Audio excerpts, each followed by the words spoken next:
All righty. Hi, it's Steve Hargadon, and it's the closing keynote for the 2014 Homeschool Plus Conference.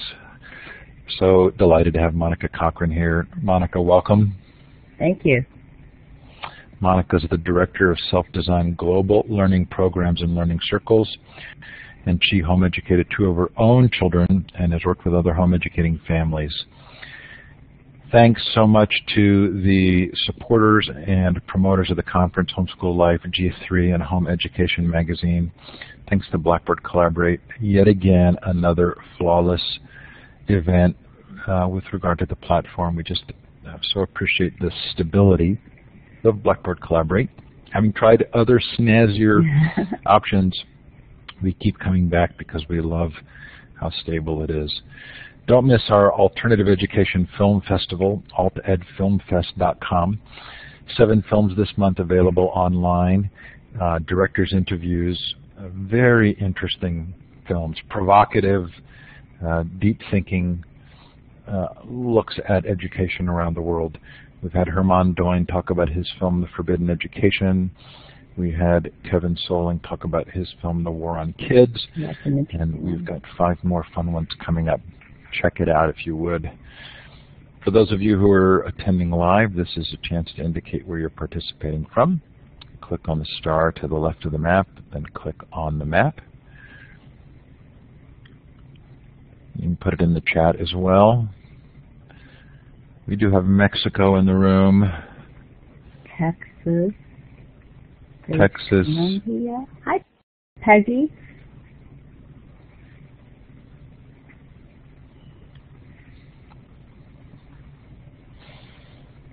Amy, where are you from?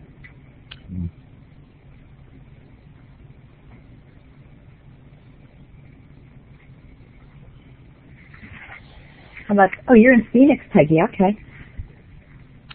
Oh, hi, Amy. I think you and I have chatted before. Yes, and you're originally from Denver, right. I remember that now. Cool. Oh, you're just seeing stars. Peggy's not seeing it. Okay. Well, she just came in, so it takes a second to download. Monica, thank you for being here. I'll stick with you. I'll try and capture questions and be as helpful as I can be. Oh, I appreciate it. And thank you for everyone for coming today to learn a little bit more about self-design, because we look at it as an opportunity to have an educational opportunity that can be life-changing. I think Steve did a great job of introducing me. I was just going to ask everybody, I was going to do a little poll, how many people had heard of self-design before? Is that possible to do a little poll, or maybe you can just put it in here? You can. You look for so they're responding using the check mark and the red X. So the 4th icon over in the participant window, 2 of them have found it. 2 have heard, 3 have heard. Hover over that 4th icon and you click yes or no. Okay, I see a couple of, I know Nancy has, and I knew that Amy had. I wasn't sure about Heather or Peggy and some of the other folks. Okay, well good.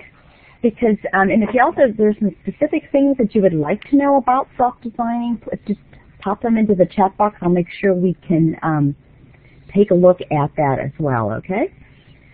What I'd like to do today is share a few of the tools and the processes we use in self-design, basically to nurture the love of learning with children and help them become self-directed lifelong learners. We have a thought process, or a meme, as we call Brent Cameron's idea, and he coined this concept about 20 years ago. And basically that human beings have the capacity to lead their own learning and their lives from a place of enthusiasm and interest. So it's a way of learning and living in the world that honors each child's right to be the author of his or her own life. And this was a meme that was very different, and it's very different from what we hear in traditional schools. So though we do understand that compulsory work for children is illegal, I think that we really haven't adopted that idea in education. So when he first shared his work was in 1990 through his master's thesis, if anybody, and it's at the UBC, so if anybody's interested. I think Brent really challenged this notion of compulsory learning. And if you kind of look, for those of you who are old enough, you might recognize this picture. Does this look like yours? Does it look like your first grade classroom? It looks like mine. Right? Yeah. Right. This is exactly, and my class had 50 kids in. You couldn't even get out to go to the bathroom. So, you know, this whole notion of needing to ask to go to the bathroom, not let alone choosing what you learn, to be that regimented all day long doesn't really promote the kind of learning. So Brent took a look at how do we work with each child to co-create an individual curriculum that's based upon their curiosity and upon their enthusiasms. And Brent started this idea when his daughter was a baby. He wanted to create a learning environment for her that really would nurture her love of learning and help her achieve her potential and stay in relationships. So oftentimes when we're helping kids learn, we put learning ahead of the relationship. And what he found by observing hers is that the learning occurred in relationship when they were staying connected. So that was very huge. So like Piaget, he observed his children, her and other children, and then as she got closer to go to school, he noticed that after about 3 weeks in kindergarten, she didn't want to go anymore. And she said, I don't get to learn what I want to learn when I want to learn it. So he really was honoring her desire to do this. So I don't know how many of you know a little bit of history, but I think it's important because our whole concept and our movement of self-design started with Brent's love for his daughter. And so it started from a heart place, which I think is really important, because though he was a certified teacher, he began to let go of some of the notions about learning and how it looked and what needed to be done. He began to trust what he knew about Atlanta. So he put out a few posters, he put out a few messages, and he began with a small group of kids. Started with 2 and moved up to over 15. And he began for the next several years really observing and watching and developing deep relationships with his learners. He looked at their faces. He looked at what they liked to do and when learning was working and when it wasn't working. And even his own daughter preferred learning with other people. So from this, he began to work on a way of looking at learning individually and in groups. So each child had their own individual learning plan. And then as a group with the caring adults, they would really take a look and say, can I look at the world from this child's perspective? Can I have a learning environment that nurtures how each individual child learns? So he began taking a look at what would happen if we created these relationships, we created projects, we created a way of learning that really respected the child's right to learn. So his thoughts changed, and over time, Atlanta grew older, and he and Michael Mazur in 1993 founded Virtual High. So they kind of knew they were onto something when they had 45 kids who didn't want to go home at night. So he began taking a look at using the sensibilities and the principles that Brent had developed. And each year, the learners created their individual learning plan, and then as a group, they would decide on key projects through a consensus approach. And the kids did all of it. They had a budget, they hired the mentors, they evaluated them, they decided who they would keep, they'd work on projects, and they did big projects. They created, this is the nice, a HyperCard program that helped people take a virtual tour of the Carmonas Valley. And they began to, so they could experience many of the ecological kind of changes that went along.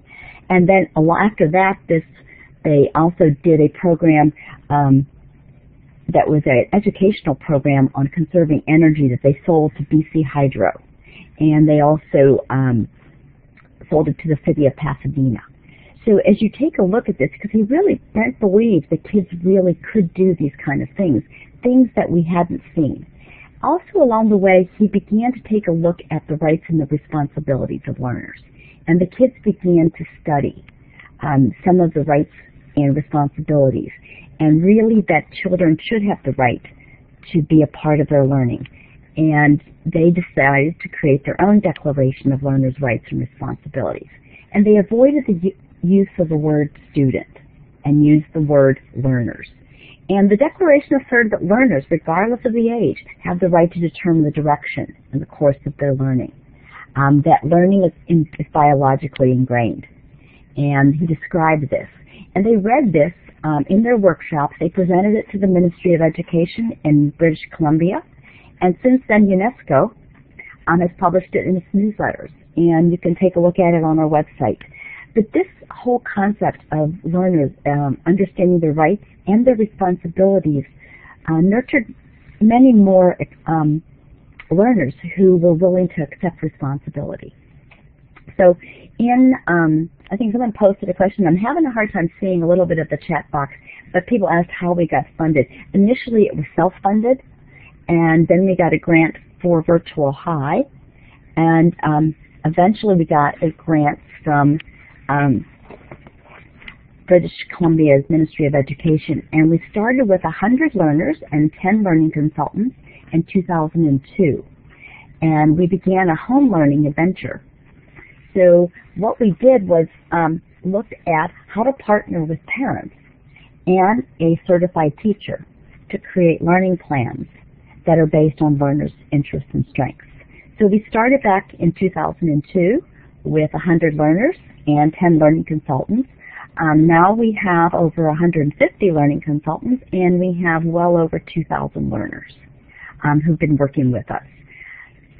Sadly, Brent passed away in 2012, and Alana, the reason for his work, is now a grown woman and pursuing her interest in music and her passion. Brent captured the majority of his thoughts up to 2004, particularly in his book called SelfDesign Nurturing Genius Through Natural Learning, and it is available on our website. And you can take a look at that and learn a little bit. I'll be talking about some of the key concepts today. Also, before Brent passed away, one of his dreams was accomplished. The other legacy is our Self-Design Graduate Institute. And here we have 3 graduate programs, Learning in Community, Self-Designing, and Postmodern Education. So folks who really would like to delve more into this idea can do that. I was just going to tell you a little bit about how this all works if I can move kind of into that. Some of you may know a little bit about this, and I'll see if I can share a bit more. This kind of looks like my classroom. This is kind of what I remember, being dressed in a little dress and having my bow in my hair and sitting, and this was what we kind of looked at learning. How many of you kind of looked at learning this way too, right?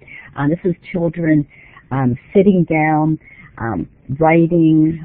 Even I think when my mom was a child, they didn't let them write with their left hand. They used to tie it behind their back. So at least they're letting her do that. What I was looking at, we looked more at challenging that factory model and looking more at a growth model. And here we're talking about helping children look at it through planting the seeds of learning through our learners' curiosities and enthusiasm, deepening those roots, nurturing it, allowing those leaves to grow, affirming that learning, giving children an opportunity to see the fruits of the learning. And that's usually through projects and what they're doing in the world. So that, I think, is a huge shift from get on the assembly line when you're 6 years old. We're going to help you learn all the things that you need to be a successful adult. In this model, it's a recursive model. Children are planting seeds, the seeds are taking root, they're growing, and we keep seeing this happen in a spiral throughout their education. So the next piece, what we do is always start with our kids' interest. And this is a young woman who did a mind map. And some of you may be familiar with mind maps. And in this one, all these girls' passions and her interests and curiosities are all, she puts them down. Now, some kids like to draw. It's really not about the product so much, but the process. And some of these things she may do and some she may not. But it gives a place where we can do this. Sometimes It happens through conversation, and we create the pictures. And this is a young boy who was about 7. These were his interests. And sometimes it's a very kinesthetic approach. This is Sydney, and she's sitting in the middle of her mind map. And she's actually using our mandala that we map kids' interests to. Sometimes we have a learner who's just got a passion already. This is a little girl who was about 9, and you can just see she's got some significant passion, and really they can learn all of these all the skills that kids need to learn through their passions and interests. So these are some samples. And what we do is we take these interests and curiosities and notions and map them to what we call our self-design mandala. And this piece of work that Brent did was very important because it went beyond what we call the core learning. We took a look at a holistic way of learning that looks at body, heart, mind, and spirit. And you can see embedded in this are all the core, language arts and math. It's all there, but there's so much more that we do. So sometimes when they're creating a mind map, it could be for a season. Depending on where they live, things could be very different.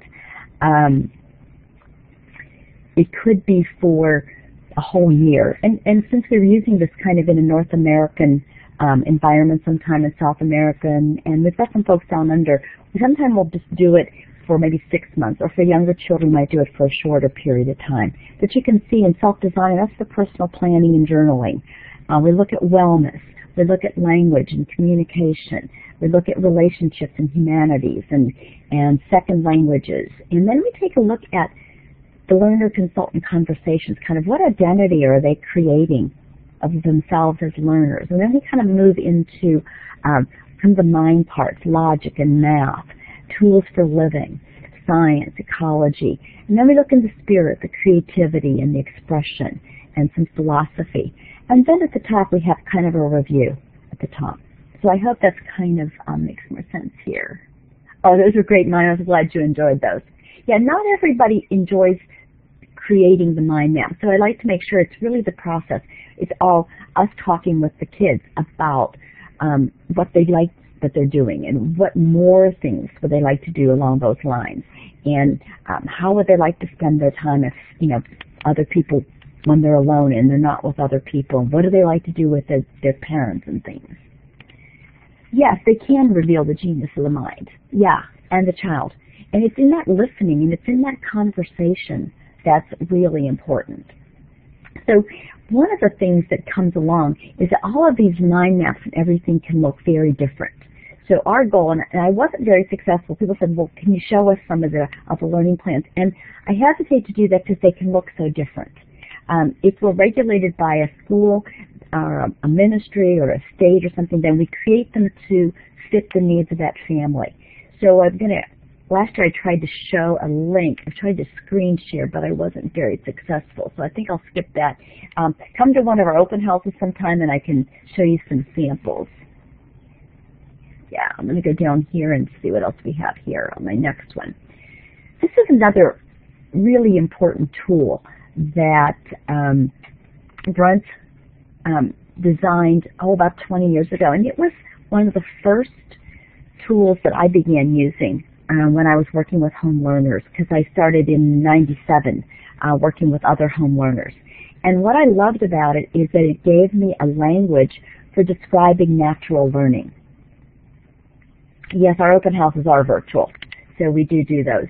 And this piece, when people were unschooling or they were doing natural learning, they often had such a narrow vision or idea of what learning looked like that it was hard for them to see that learning was going on all day long. So in the middle, we talk about learning being present, that we know that our emotional state and where we are really impacts our learning. So we look for being in the present moment. And then the other one I think is just so important. Learning 1, 2, and 3 are really about learning as a process. Learning's happening when we're modeling and we're paying attention, when we're engaged in bonding with our children. And we see it with our babies. It's actually necessary our lives would not continue, right? And then the other piece is enthusiasm, when we see that curiosity. When we see it in little ones, when they see the bug on the road, and they see the leaf, and they go slowly, we see all those kind of things. And that's where we see emerging learning. So sometimes this looks like the projects that our kids don't finish, right? They start something and they're very enthusiastic. And so sometimes they need to set it down and come back. And then we certainly want to honor, what I call directed learning, directed instruction. There's a time and a place when somebody's learning how to use a knife, and there's a time and a place for rote learning. So we don't say it doesn't exist. We just look at it as one of 8 different ways of learning. So sometimes it's helpful to memorize some information and categorize things and be able to see those categories. Then we kind of look at sections 4, 5, and 6. And this is where we begin to see the strategies of learning. And we call that setting of goals and outcome-driven. Those kind of things are really helpful. And then the one piece that we hardly see very much is mentoring. And we think this is very important. It's very different than teaching. Because mentoring is when we share with that mentor a common enthusiasm. And this is someone who's modeling excellence in that skill, in that area. And we really look at our learners as they move out of their families into wanting to work with field, finding mentors who share their enthusiasm. And then the synergistic is much more the project-based learning. That's when we begin to work together and we create something bigger than we could create by ourselves. And the last one is the life quest, where we begin to take a look at, over time, what are the things we're good at? And where do we see that path? So integrate all the learning so that it's in alignment with that learner's unique sense of purpose. And that kind of emerges out of their experiences. Over time, we began taking a look at this in a different model. And I don't have enough time to go into it, but we look at different phases of learning over our lifetime. And, learning in one, we see a lot in childhood, and we continue it. Then we begin to see more of the second phase of learning as kids become adolescents and into adulthood, and then that third phase when we want to see our children and our adults begin to actually manifest their learning. So this is a newer version of that. Oh, thanks. You like the visual? Great. I'm missing some of the things in the chat box, so Steve, if it's something important, let me know, okay? Will do.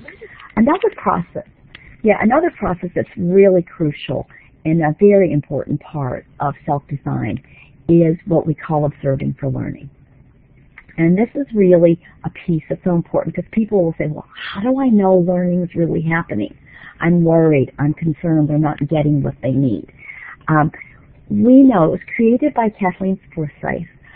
She co-founded the SelfDesign Learning Community with Brent and a few other people. She's currently our executive director of our SelfDesign Learning Foundation and principal of SelfDesign Learning Community in British Columbia. And it's based on the idea of the biology of love by Umberto Maturana. And his thought is that love is the only emotion that increases intelligence. And we need to be looking at our children through the eyes of love, not so much through the eyes of fear. And when we can do this, we do it. We do it when the children are babies, and caregivers and moms and dads know how to do this. We look at our babies. We gaze at them. We know they're learning because we're busy watching and we're engaged with them. Somewhere along the period from, I would say, on 2 on up through 6 or 7, we lose that trust in ourselves. So Kathleen began working, I would say about 25 years ago, with some public school teachers. And she was given a task of asking the teachers to begin to observe for learning. And when they began observing for learning, in fact, they didn't report on the kids' test scores. They didn't tell her how they scored or what they did on their worksheets. They began talking to her about what they saw, what the kids' faces looked like, what they were doing, what they were feeling about their learning. So as this concept emerged over a period of time, we take a look at where are our children right now? How are they feeling about their learning? What are they learning? What's working? And through the observing for learning, we have our clues about what's the next step for that learner. and we can co-create that with them. This task they gave Kathleen in this public school was with very seasoned teachers. And she just said, how do you know Mary's learning? And when the teachers began describing that learner, and when she kept reframing it into, I understand what Mary can't do, but can you tell me a little bit about what Mary can do? The teachers began to see that by knowing what Mary can do right now and how Mary feels about it, it helps me determine what we're going to do next. Now, parents will often ask, how do I start doing this? How can I? And we'll say, if you can look and do what your child would like to do for 20 minutes a day, 10 minutes a day, 10 to 20 minutes, follow the lead of your child lovingly, non-judgmentally, and if it's, whatever they want to do, and then reflect on what you saw and what you heard and the emotion and the connection. It's a great start along this.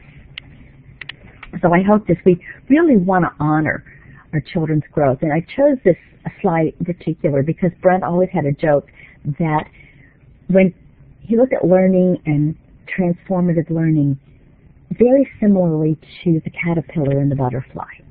And we nurture the caterpillar, and it has its food, and it cocoons for a while. And sometimes we don't see the product of the work, the internal work that's going on, until the butterfly emerges. And we don't paste, artificial wings on caterpillars to make them fly faster, to turn into butterflies. And yet that's pretty much what we're trying to do with our learners.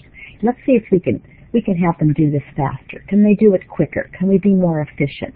And Steve and I were having a conversation before we started. How scalable is this? How many kids can we get to do this? Instead, we look at each little caterpillar, and they grow their cocoon, and they come out a butterfly and transform. Another good analogy is, Brent would often say, a farmer doesn't grow lots of carrots by pulling them up to check to see how much they grow every day. Instead, he trusts in the process, and this was a key piece for Brent, to trust that learning, that we're all wired to learn, and what we want to do is help that learning occur. I see something here, Kathy saying, actually, if you hurry along the butterfly and touch the wings, they die. Yes, they do, very much. And I think that's what we kill in our children, is their desire to learn. I tutored reading for many, many years, and oftentimes, by the time I saw the learner at 8 or 9, when they were ready to learn, they hated learning to read.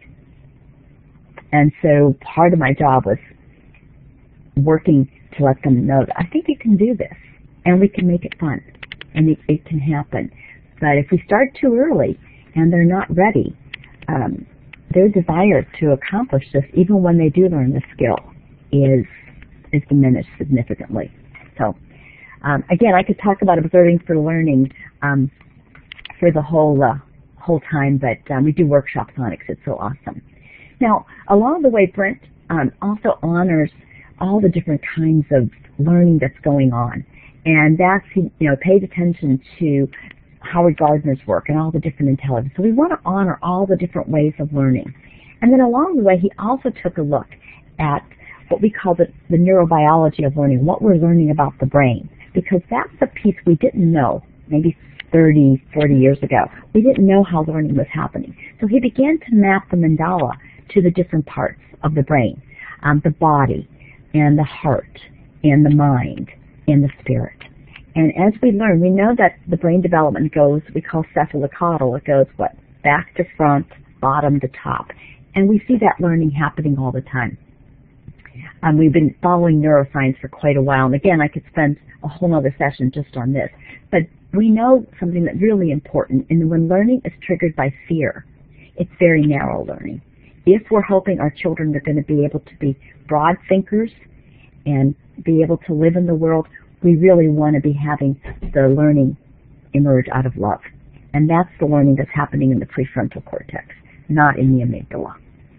So that's just a little bit on that here. Something that Brent was really, really curious about is the golden ratio. And I don't know how many of you are familiar with the Fibonacci sequence that we see, the spirals that we see in nature.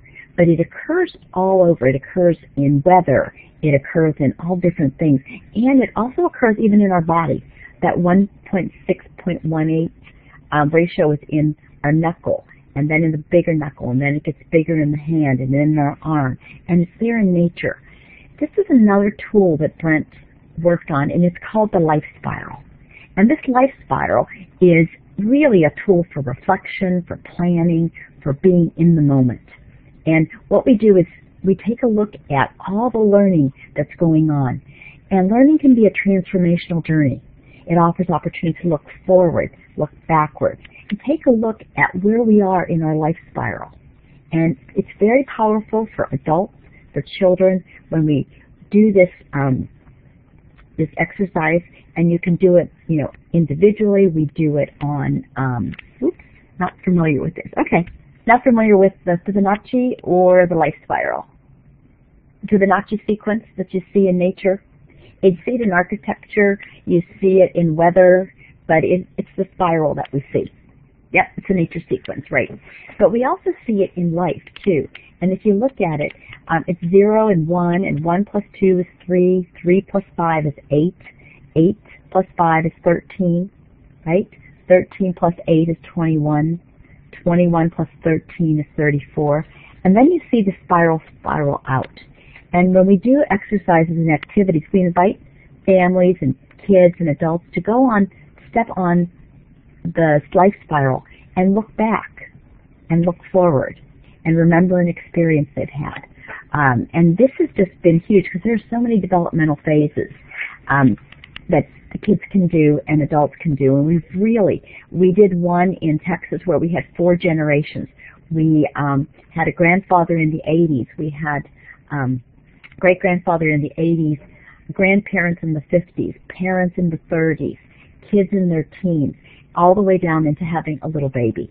And we did some things of imagining and going back to a time, if you can remember a time when you were 21, and we had the kids go out to imagine the world from their grandfather's perspective. And it was very powerful. We have some permanent ones that we built. There's one in Vancouver, and we invited families and alumni to come back. And then, and we had to chuckle because we were missing that little middle area there, and we didn't have any little kids. So we were telling the alumni it was time to move on to the next phase of their life here, because you can see there's some blank areas in the life spiral. We also construct them on beaches, and there's directions for making a life spiral in Brent's book. Brent left a legacy to take self-design in the world and work with parents and kids. So we work with families and educators in learning circles, and this is one of our learning circles down under in Australia. And we also work with families individually. In British Columbia, families have their individual learning consultants, and just adults who care about themselves and their kids that want to learn to self-design their lives. So in 30 years, it's grown from one dad's love of his daughter to now, thousands of people, probably tens over the 30 years. Thousands of kids and families being self-designed. Oh, I'm glad that you can see them on the website, Peggy. So that's just, my little quick overview and a quick introduction to some of our tools and processes. You can learn a lot more about them. We do virtual open houses on different topics and webinars occasionally. And you also can go to our website, which selfdesign.com and selfdesign.org, and learn more about us. There you go. Any questions? I don't know how I'm doing on time here. Doing great. Yeah. There was one question that I don't think you answered. Amy asked, how can one become a self-design learning consultant? Well, that's a good question. What we can do, we have a graduate institute where people can learn more about it. And then we do have links on our website where people can learn. Right now we are full right this minute, but usually in the spring we're looking when we have new learning consultants, and we're creating a training program for it too. You can't get to selfdesign.com? So that would be interesting. Well, I'm looking at selfdesign.org, and I put the link up. I can't get to selfdesign.com. What's on that site? Is it the same That's exact our site? global site. Ah. No, it's a little different. But let's try this one here. How's that? That's the one If you can't get to it, then that's the one you're trying. I'll have to ask my tech people if something's going on with my website. I know we are switching to a brand new website on Monday, so I don't know if anything's going on. We have a new logo, and we're going to be switching over then. So that could have something to do with it, but I'm not sure. Good. So if you have another question, any other questions? You can put it in the chat, or you can raise your hand. Saying, do you have learning circles for folks outside of the U.S. and Canada? Yes, we do. Yes, Amy. We have a virtual learning circle with people from all over the world. And we meet a couple times a week because we have so many time zones. But there's information, hopefully, if you can get to selfdesign.com. I'm going to put it in the chat box here. And it goes learning. Should be this. Should get you there. Try it out. I hope that link gets you there. You couldn't get it to open either, Peggy. That's very strange.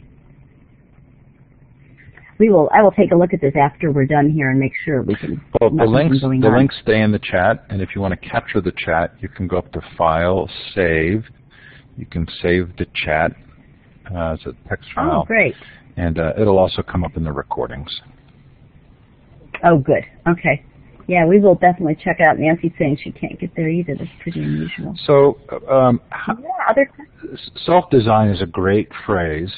In the conference, we've heard self-directed, self-determined, self-generated.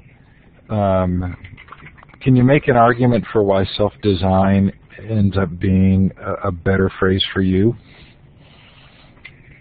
So we kind of look at it in a more creative way, because when we're designing our own life, when we look at self-design, it's not just for children, it's for all of us. We're creating a design that works for us, and it's often different at different stages of our lives. It looks different. And we focus more on who we're being, not just what we're doing. So I think that's the piece of the design, that it's a way of being in the world as well as a way of doing. So when we think of self-directed, it's more about what we're doing, right? And when we think about self-designing, we're looking at a way of living in the world that has some proactive design to it. Does that make sense? It does, actually, quite a bit. Claudia asked, what would you say would be a first step to start? First step to start. Well, I think the first step to starting would be to follow the lead of your child. And to just see, what do they like to do for 10 minutes a day? Just follow their lead and be engaged with them. So I think that would be my very first step. And the other step would be to notice, depending on the age of the child, what they really love to do. And then notice what they do when no one's telling them what to do, and how they choose to spend their time. Claudia says her child is 4. Yeah, that's a great time. We work with a lot of moms with kids that are preschoolers in our learning circles. And we talk a lot about that we really do follow the needs of learners then, and we do watch our children. Somehow we lose that confidence in ourselves that our children can be learner directed. I don't know very many bored preschoolers, but I see a lot of bored.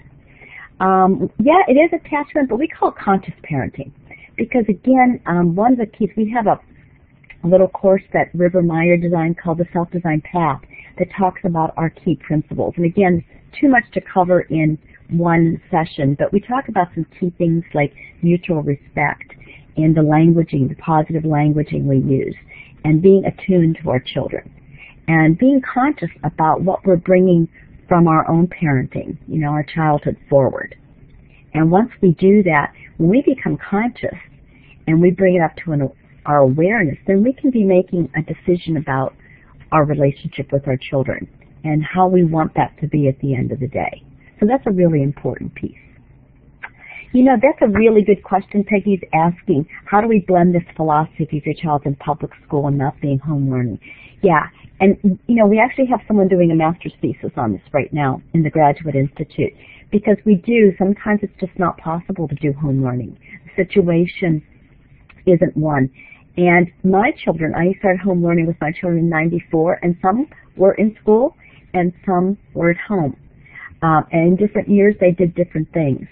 I think the important piece is that when somebody chooses to go to school, then they also choose what's coming in that container.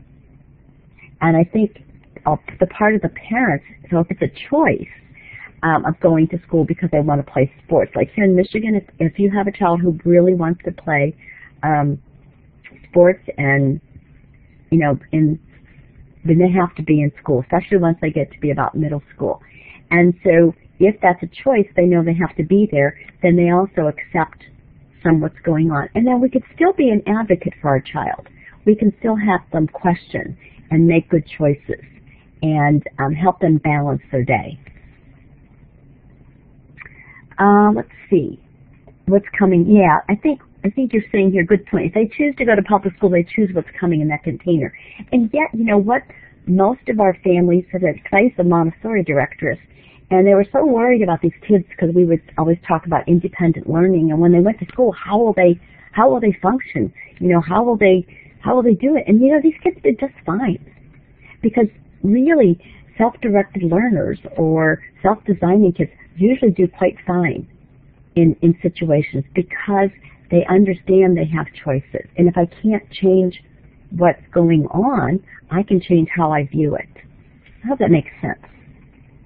You're saying here, if they choose the container, it's a great start. It's a great tool, although for little kids, how much time do you consider that self-directed learning takes? Little ones, they're learning all day long. Life is learning. So that's where our notions of learning need to expand a little bit.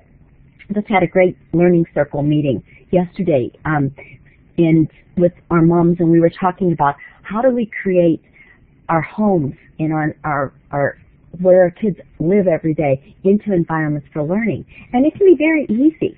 I'm sure we all have bookshelves and creating a little cozy place to be able to read with our children. Creating boxes. And one mom's got 4 children. I said, just a box. This is special. Your 8 or 9-year-old who's the oldest. This is his special art box. It's his special writing box. And by putting interesting things in there that give them the opportunity to send a card to their grandmother, to do things, we're giving them the opportunity to have something special. So it can be done. It doesn't have to take a lot of time. The difference between unschooling and self-designing, great question. The reason we kind of move away from unschooling and into self-designing is because unschooling is all about what you don't want. I don't want this. I don't want that. I don't want this. And we really want to have a more positive view of it, what we're moving toward. And oftentimes when people come to self-design, they are kind of running away from a situation that wasn't working. And we hope that over time we can help them make that turn where they're going toward what they're doing. I hope that helps. Oh, Peggy, you're putting in here, Tom Barrett, I'm going to have to save this check, and computers keep secrets. Yeah, and I loved, I went to Amos, Steve, what was the guy's, Amos Blanton. From MIT yesterday? Yeah, from scratch. Yeah.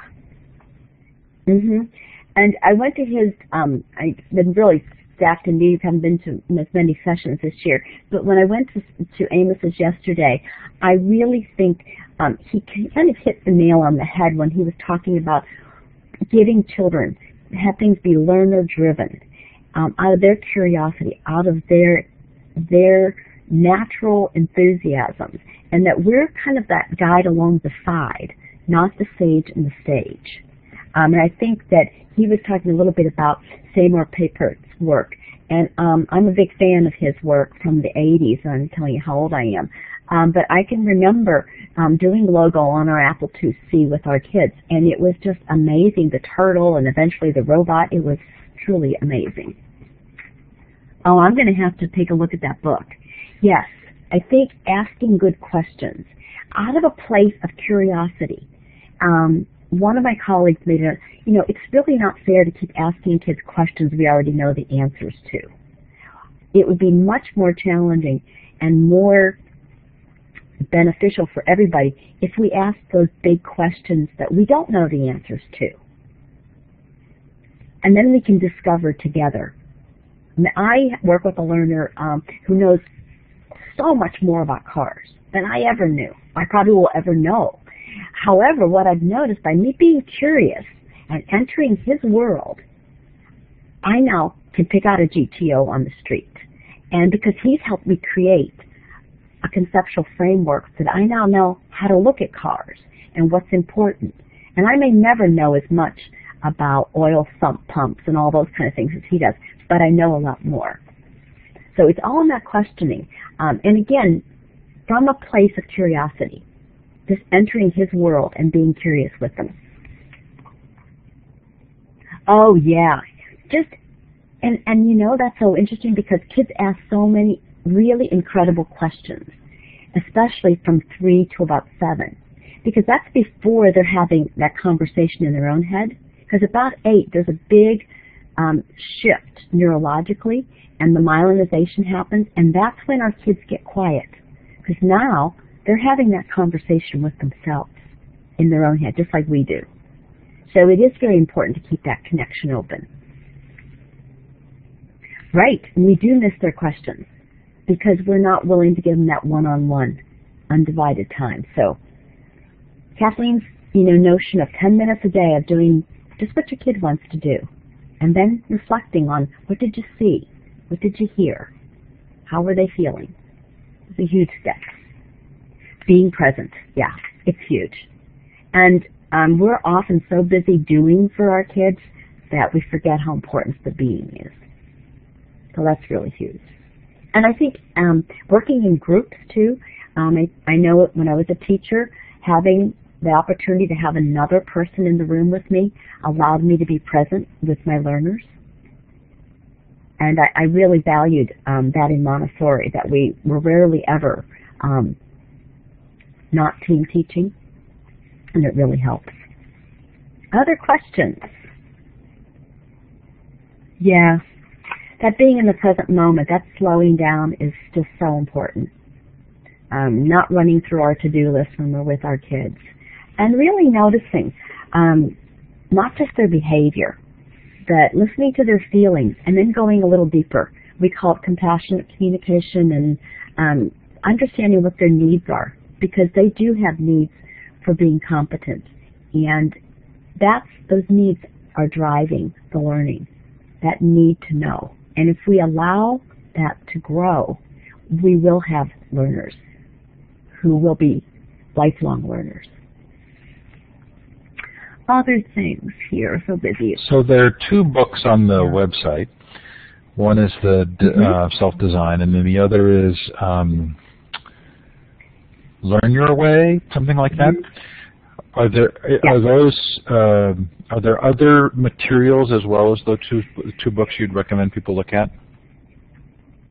I would recommend spending some time on both websites because those are Learn Your Way is designed for 15 and up for teenagers, and it's written by the co-founder of Virtual High with Brent Cameron. That's Michael Mazur, and it really helps those teens begin to understand themselves, because a large part of what we're doing is, instead of just looking at what our kids can produce, it's looking, oh, it's back up. My tech person said the site's up. He was just into it. But looking inside and kind of taking a look at the next steps.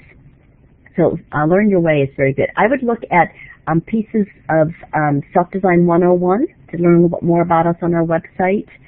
Come to, like I said, a virtual open house, learn a little bit more about what we do. We do webinars occasionally. The Graduate Institute also does webinars that are open to the public. So those would be good places to come learn more about us. Nikki just put the book access. Yay. I think you're asking, is self-design is the same or more than self-directed learning? I think self-directed learning is a part of self-designing, but we look at self-designing from birth, to death. We look at we're always learning. And pieces like the life spiral and the paragon are taking it more than just self-directed learning, because unfortunately we just tend to look at more narrow notions of learning, and we look to expand those notions into a wider arena.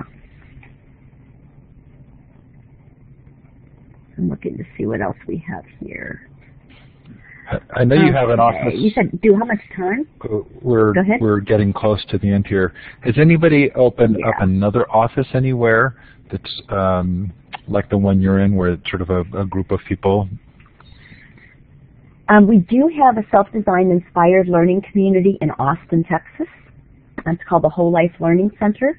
And we have another, actually we're all virtual. We have a virtual office. We have, on Jericho Hill, we have a learning, where our offices are, and we do inquiry-based learning and do some maker sessions and things like that.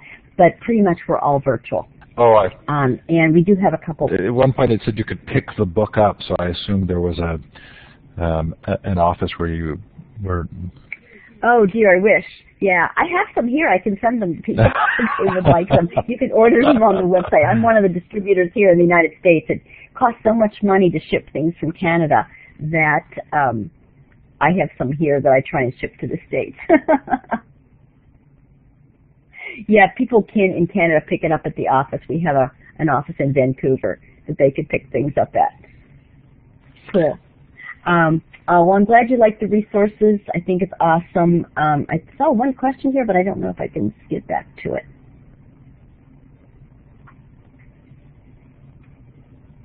Okay. I saw a question, but I can't remember. So if who had a question didn't get it answered, put it in. Oh, you'll be contacted to ship you one. Oh, sure, Amy. I'm happy to ship one to you. And we do have ebooks also. So if you like virtual, you can do it on your. There's a bundle deal. If you get the self-design ebook, you get the other one for free, and vice versa. Yeah. I just did it. I think. Oh, good. With younger children, I think parents are probably making that decision. Nancy, you might be able to answer that if you talk with your daughter about self-designing. It's very natural learning. So for young children, it's not anything new. It's living their lives and learning and living. So with young children, it's not a big decision. With older children, we usually do involve the kids in this decision, especially if they're leaving school or something like that. Let's see here. How much time does parents dedicate? Do you have sessions, encounters? Well, when they meet with it, they usually meet with their learning consultant once a week. So usually they do that with the learning consultant every week if they're in our learning community. And then with the course of the day, school takes up so much of kids' time. If you were looking at traditional learning and you were trying to accomplish what somebody accomplishes in a school, you probably could do it in a couple hours a day. We tend to look at it not so much as how much time does it take. Instead, it's how much do you notice about what's going on and learning in your family. So it depends. If you count music lessons and all those kind of things, it probably takes as much time. But if you're just looking at how much time are you learning and living with your children, because it's cooking and it's their day-to-day lives, it's all those kind of things that are part of learning.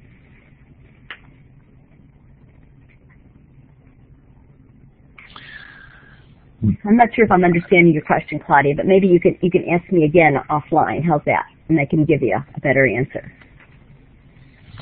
Okay, Monica, I'm clapping for you. You have to hover over the smiley face to get to the applause button. I wish it were more intuitive, but You did a terrific job. Thank you very much, Thanks for closing us out so well. Good. Well, thanks for having me. It was awesome. Appreciate it. Thanks, everybody. Thanks. We could have a drawing and do a door prize if you guys would like to do that. How are you going to do that? How do I find out who's all here? Yeah, pick a number from. I don't know how. So everybody. Yeah, we can pick a number. First, you have to pick the number. Okay, I'll pick a number. Okay, I got it right now. Okay, everybody, raise your hand. So you raise your virtual hand, which is clicking on the third icon over. And what's going to happen is you're going to have a number next to your name now. And Claire, we'll just call you number 7. So what's your number, Monica? It was 7. No way. Yeah, the last person to put their hand up. So, Claire Anderson, if you give me your address, I will send you a book. Or I can send you an e-book, whichever you prefer.